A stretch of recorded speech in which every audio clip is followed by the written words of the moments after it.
We had a lot of great shows, like a lot. And since the new season is like a week away, or probably start, I don't know when I'm going to finish this video or finish myself off. Man, what the fuck is you? And I still have so much to catch up on. So anyway, in this video I'm going to be talking about the anime that I really enjoyed watching this season. Nippon Sangoku is probably the reason why I even decided to make this video. So in this anime, the modern civilization of Japan is collapsed due to government failure, heavy taxes, famine and refugees pouring in because of nuclear war, which result in spreading of infectious diseases and many other factors, which caused Japan to regress back to a post-Meiji era. And now Japan is divided into three imperial territories: Yamato, Wo, and Sei. And Misumi Awateru, our main character of the anime, gets his I'm not gonna spoil it for you all, but something grim, really grim, happens in the first episode, which drives Misumi to join the military to reunite Japan the way it was with his words and intelligence. And I need to tell you about the characters from the anime, because they are the absolute biggest selling point of the show, because some of them are the coolest, toughest, and boldest, and absolutely disgusting. I hate this guy, and I absolutely hate how he goes. And whenever he does that, like bro, get out of here, man. This season mainly focused on the war between Yamato and Sei coming up with strategies to take over each other's territory. And while watching the anime, you can't honestly choose a side to root for. You might initially root for Yamato because the main character is from there, but everyone in the higher command in this world just wants to conquer neighboring territories and exploit them along with their own people. And the few people who actually want to redeem the country, they don't stand a chance against these people. It was a really interesting watch and I honestly want more of it. And if you like military strategy anime with well written characters and story, then you should give it a shot. Dorohedoro Season 2.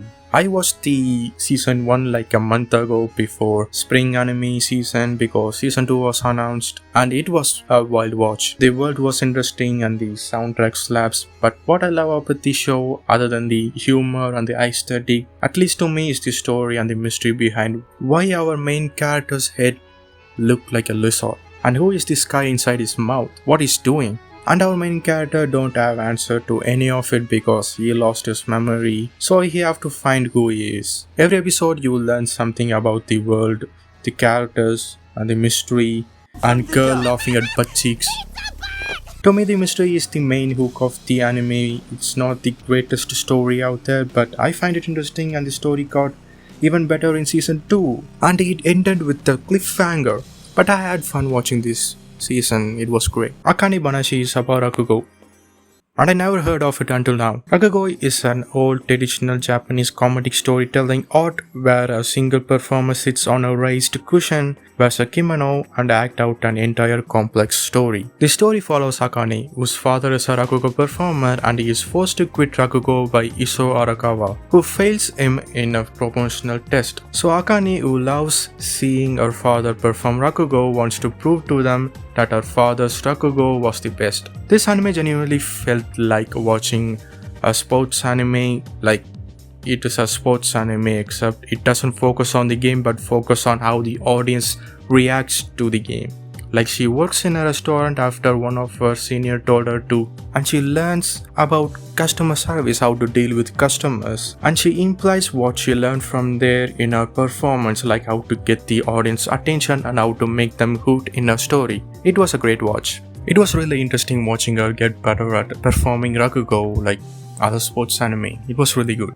君はこれから魔法使いになるんだ。 Bug Films did a great job with this one. This is like their second project after they worked on Psalm 100, which had some issues, but they still delivered, and they did a great job with this one as well. But the first thing I have to say is the music. It was so good. I mean, the composer worked on Elden Ring and Dark Souls. I never played any of them, but I remember watching episode 5 and they went balls out on the animation and the music. The story follows Coco who wants to be a witch, but in this world only the chosen people can become a witch. When a witch casts a spell, it always done secretly, but Coco saw one of the witches Kifri cast a spell, and she learns that the witches cast spells by drawing. All you need is a piece of paper, some special ink, and a pen, and anyone can do magic. Now Coco has all these ingredients along with a picture book which she got from a suspicious looking dude. So she draws a pattern from the picture book and what she drew was a no-no spell. Kifri saves her but her mother, so she becomes Kifri's apprentice to learn magic and find the guys who sold her the picture book. And these guys are scary, man. They do forbidden spells and their goal is to use magic to their fullest, like for example nothing. Nothing. The story got way interesting after they introduced the villains. Yeah, it was good. Vistoria Season 2. Vistoria is a solid fantasy anime. When Season 1 aired, everybody was like, yeah, if you like fantasy, you may like this one. I'm telling you, if you like fantasy, you should watch Vistoria. It doesn't have a unique premise or a strong story, but everything about this anime is executed really well and it's really enjoyable to watch. It's about these two childhood friends, Will and Elphoria, who wants to climb to the top of Wizard's Tower, where only the strongest mages are allowed. Elphoria was a genius wizard, so she climbed to the top of the tower, and Will, he can't do magic, but he is blessed with exceptional physique. It's like heavenly restriction from JJK, and obviously he is looked down by everyone because magic is everything in this world. It's a fun show which does not stand out in any way, and that's what makes it more fun.